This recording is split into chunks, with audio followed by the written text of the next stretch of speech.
Bienvenue dans la suite donc de cet exercice. Nous allons maintenant créer les UV de notre géométrie, ce qui va nous permettre de pouvoir mettre plusieurs matières sur notre objet.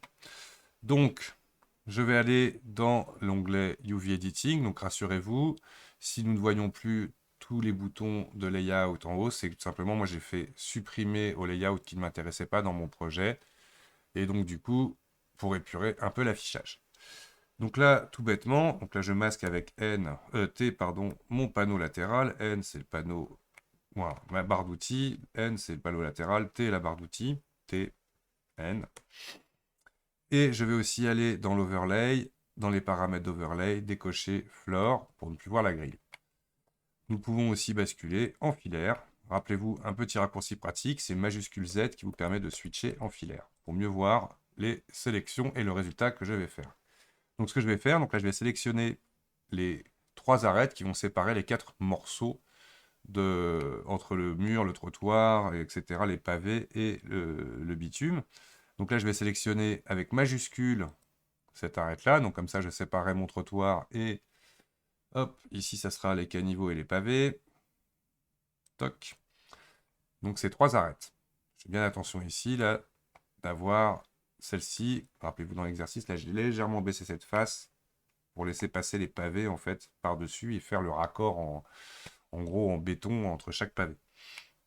Donc maintenant que ces 3 arêtes sont sélectionnées, je vais tout simplement faire un clic droit, marque Seam, créer couture.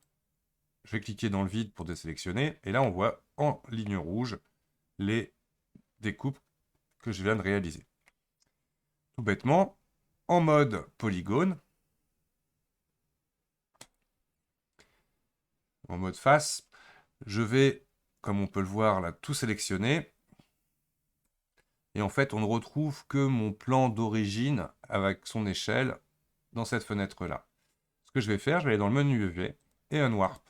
Et automatiquement, il va mettre proportionnellement chacune de mes faces. Alors, il se fait des petites rotations, etc.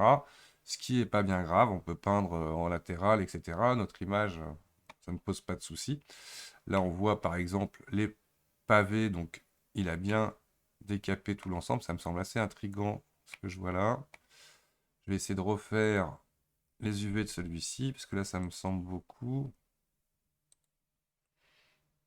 Vous voyez, la concordance n'est pas vraiment celle à quoi j'aurais pu m'attendre. On va refaire un onion warp de cette zone-là.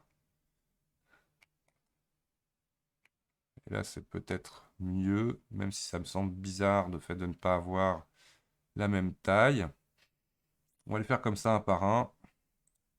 Menu U, un warp. Toc, mon trottoir U, un warp. Toi, U, un warp. En gros,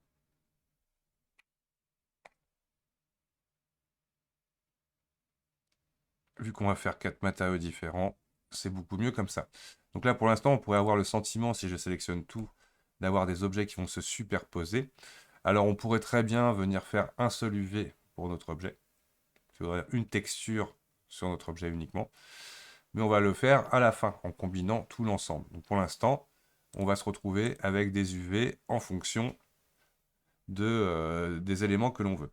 Un petit truc là, par exemple, si je veux récupérer facilement maintenant les UV là, des pavés, je fais L, et uniquement il sélectionnera ce qui est séparé par nos fameuses cimes, coutures. Toc, si je clique dans le vide, L. Donc je rappelle, pour cliquer dans le vide, si vous ne pouvez pas, vous faites double A, ça désélectionne. Et voici donc les UV de réaliser pour notre géométrie.